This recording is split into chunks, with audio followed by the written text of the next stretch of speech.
Hello friend, स्वागत है आपके अपने चैनल अमरजीत ट्यूटोरियल में। आज मैं आपको बताने वाला हूं कि अगर आपको हॉल टिकट मिल गया है तो आपको कुछ काम करने हैं। सबसे पहले मैंने यहाँ पर 7 पॉइंट लिखे हैं। यह 60 काम आपको 7 काम आपको करना है अगर आपको हॉल टिकट मिल गया है तो। क्योंकि अगर आपने यह काम नहीं किया तो आपको बोर्ड एग्जाम देने में प्रॉब्लम आ सकता है। तो सबसे पहले यह काम आपको करना है। तो वीडियो स्टार्ट करने से पहले अगर आपने हमारे चैनल अमरजीत ट्यूटोरियल को अभी तक सब्सक्राइब नहीं किया है तो प्लीज़ सब्सक्राइब कर लीजिए। तो फ्रेंड चलिए देखते हैं यह इम्पोर्टेंट काम क्या क्या है। सबसे पहले काम आपको करना है कि अगर आपको आपके स्कूल से या फिर आपके कॉलेज से अगर आपको हॉल टिकट मिल गया है तो आपको अपने हॉल टिकट का जो ओरिजिनल हॉल टिकट का है उसका 2 से 3 जेरोक्स करवा लेना है। आप चाहो तो कलर जेरोक्स करा सकते हो या फिर ब्लैक एंड वाइट भी चलेगा।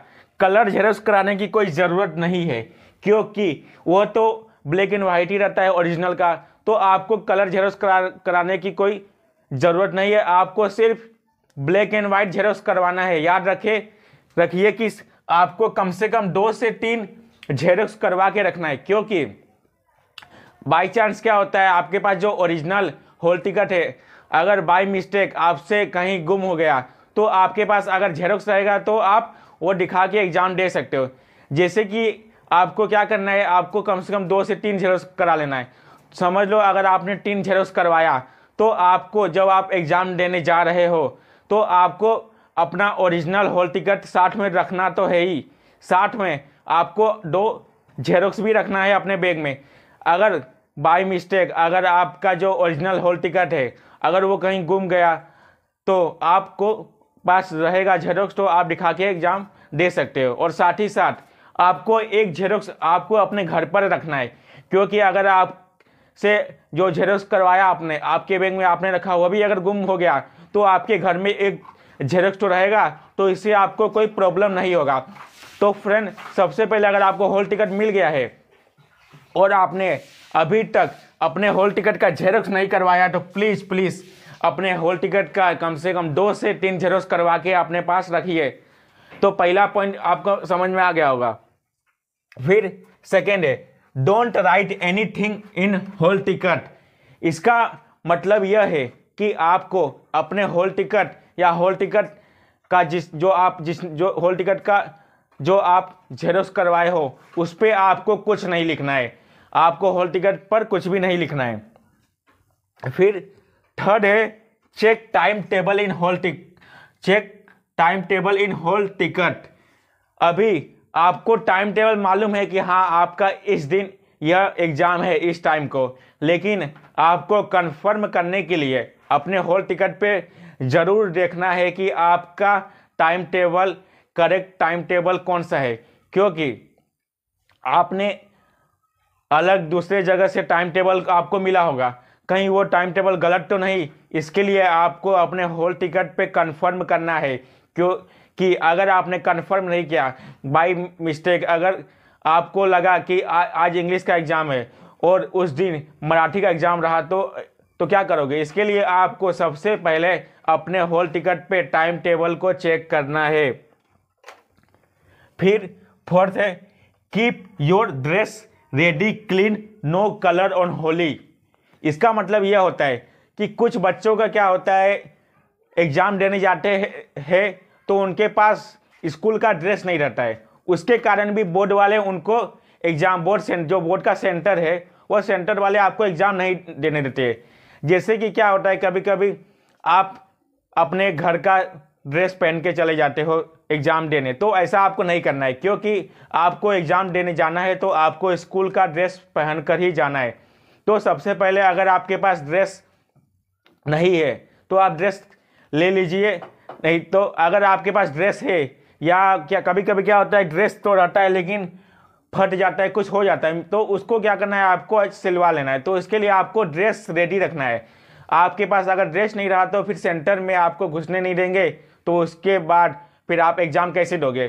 तो सबसे पहले आपको याद रखना है अगर आपको सेंटर के अंदर ही नहीं जाने दिया गया तो आप फिर एग्ज़ाम कैसे दोगे। इसके लिए आपको याद रखना है कि आपका जो अगर ड्रेस आपके पास नहीं है या फिर फट गया है तो आपको इसको सिलवा लेना है। और आपको ये भी याद रखना है कि आपके ड्रेस पर होली का कलर नहीं लगना चाहिए। अभी क्या है, आपका जो एग्ज़ाम है होली के टाइम पर आ रहा है। अभी होली के एक दिन पहले, होली के एक दिन बाद, हाँ यस, होली के एक दिन बाद आपका एग्ज़ाम है। तो आपको होली अगर आपको खेलना है तो होली आप खेलो, लेकिन आप होली कोई पक्के कलर से ना खेलो। आपको होली खेलना है तो आप गुलाल से खेल सकते हो, लेकिन आपको कोई कलर से नहीं खेलना है। क्योंकि अगर आपने होली खेला, अगर आपके कहीं शरीर पर, अगर आपके मुंह पे कहीं पर अगर आपके कलर लग गया तो उससे क्या होता है, अगर आप जब सेंटर पे पहुंचोगे तो वो सेंटर वाले क्या है, आपको प्रॉब्लम दे सकते हैं। बोलेंगे कि आपका और जो फोटो दिया गया है हो ये ओरिजिनल हॉल टिकट, या मतलब आपका जो फोटो है हॉल टिकट पर और आपके फेस पर कलर लग गया है, तो आपको वो एग्ज़ाम देने से मना कर सकते हैं। तो इसके लिए आपको अगर होली खेलना है तो आप गुलाल से खेलिए, आपको कलर से होली नहीं खेलना है। तो ये हो गया चौथा पॉइंट। पांचवा point, check exam centre personal visit. इसका यह मतलब है कि आपका जब बोर्ड एग्जाम स्टार्ट हो रहा है तो आपको बोर्ड एग्जाम स्टार्ट होने से 1 या 2 दिन पहले आपको पर्सनल विजिट करना है आपके सेंटर पे। क्योंकि कभी कभी क्या होता है, बहुत सारे स्टूडेंट एग्जाम से पहले अपना सेंटर, जो आपका बोर्ड का सेंटर है, वो आप देखने नहीं जाते हो। इससे यह होता है, आपको यह मालूम है कि हाँ इस स्कूल में हमारा एग्जाम होगा, लेकिन आपको यह नहीं मालूम कि कितना टाइम लगेगा जाने में, वो सब। इसके लिए आपको क्या करना है, सबसे पहले बोर्ड एग्जाम के 1 से 2 दिन पहले आपको अपने सेंटर पे आप अपने साथ अपने दोस्तों को या अपने पेरेंट्स को लेकर जा सकते हो बोर्ड एग्जाम के पहले सेंटर को देखने के लिए। तो सबसे पहले आपको बोर्ड एग्जाम का सेंटर आपको देखना है एग्ज़ाम से पहले, क्योंकि यह बहुत इंपॉर्टेंट है। अगर आपने बोर्ड एग्ज़ाम का सेंटर पहले नहीं देखा, आप जिस दिन एग्ज़ाम है उस दिन आप डायरेक्ट गए अपने सेंटर पे, बाय मिस्टेक अगर कोई ट्रैफिक है तो ट्रैफिक के वजह से अगर आपका लेट हो गया तो आपका एग्ज़ाम छूट सकता है।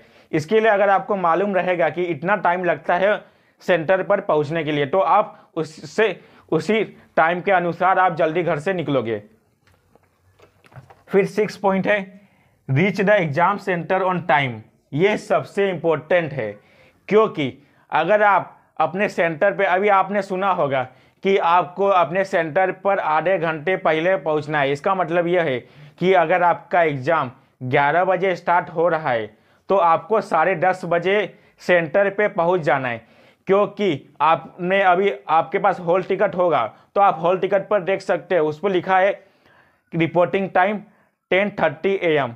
तो इसके लिए आपको क्या करना है, आपको घर से पहले निकलना है, क्योंकि अगर आपका लेट हो गया तो फिर सेंटर में आपको लेंगे नहीं, तो फिर आप एग्ज़ाम नहीं दे पाओगे। इसके लिए आपको एग्ज़ाम सेंटर पर टाइम पर पहुंचना है। 7, don't forget your exam instrument. इसका मतलब यह हुआ कि कई बार यह होता है कि बहुत सारे स्टूडेंट एग्जाम देने तो चले जाते हैं, लेकिन उनके पास पूरे इंस्ट्रूमेंट नहीं रहते। जैसे कि पेन पेंसिल तो रख लिया, लेकिन स्केल नहीं लेके गए, रबर लेके नहीं गए, शॉर्पनर लेके नहीं गए। ऐसा कई बार होता है, तो आपके साथ ऐसा नहीं होना चाहिए। इसके लिए जब आप बोर्ड का एग्ज़ाम देने जा रहे हो तो आपको एकदम कंफर्म कर लेना है कि आपके पास सारे इंस्ट्रूमेंट है कि नहीं। जैसे कि पेंसिल है कि नहीं, आपको कम से कम डबल पेंसिल रखना है। पेन भी आपको 2 से 3 आपके पास रहना चाहिए, ये भी एक ही कंपनी के, क्योंकि अगर आप अलग अलग पेन से लिखोगे तो बोर्ड एग्जाम में अच्छा आंसर शीट पर अच्छा नहीं लगेगा। तो जिस पेन से आप पहले से लिख रहे हो उसी पेन से आपको बोर्ड एग्जाम में भी लिखना है। क्योंकि जिस पेन से आप पहले से लिख रहे हो तो आपको उस पेन से लिखने का प्रैक्टिस रहता है, तो इससे आप बोर्ड एग्जाम में आप आंसर शीट में अच्छे से लिख सकोगे। तो इसके लिए आपको पेन जो यूज कर रहे हो पहले से वही पेन आपको लेकर जाना है। साथ ही साथ आपको वाइट एक पेड आता है, वो लेके जा सकते हो। अगर आप चाहो तो दूसरा पेड लेके जा सकते हो, लेकिन मैं सजेस्ट करता हूं कि आप के पास जो सफ़ेद पेड आता है, वो जो ट्रांसपेरेंट पेड होता है उसको बोला जाता है ट्रांसपेरेंट पेड, तो उसको आपको लेके जाना है। ऐसे ही आपको याद रखना है, आपको कंपोस्ट बॉक्स जो भी आपका इंस्ट्रूमेंट है वो पूरे इंस्ट्रूमेंट आपको लेकर जाने हैं। कोई भी इंस्ट्रूमेंट आपको भूलना नहीं है। अभी क्या होता है, हमारे स्कूल में एग्जाम होता है, तो अगर हम बाय मिस्टेक कोई इंस्ट्रूमेंट भूल गए तो हम बाजू वाले से मांग लेते, तो वो स्कूल में चलता है। लेकिन वो हमारे जो बोर्ड एग्जाम का पेपर हो रहा है उसमें सेंटर में वो नहीं चलेगा ना, उसके लिए आपके पास सब इंस्ट्रूमेंट होने चाहिए, आप दूसरे किसी स्टूडेंट से नहीं मांग सकते। इसके लिए आपको याद रखना है कि आपको अपने जितने सारे इंस्ट्रूमेंट है वो सब पूरे इंस्ट्रूमेंट आपको लेके जाने हैं। तो फ्रेंड, आज के लिए बस इतना ही। आज मैंने आपको सबसे इंपॉर्टेंट बात बताया कि अगर आपको हॉल टिकट मिल गया है तो यह काम आपको सबसे पहले करना है। तो आज के लिए बस इतना ही। अगर आपको वीडियो अच्छा लगा होगा तो वीडियो को लाइक कीजिए, अपने दोस्तों को शेयर कीजिए। अगर आपने हमारे चैनल अमरजीत ट्यूटोरियल को अभी तक सब्सक्राइब नहीं किया तो प्लीज़ सब्सक्राइब कर लीजिए। Okay friend.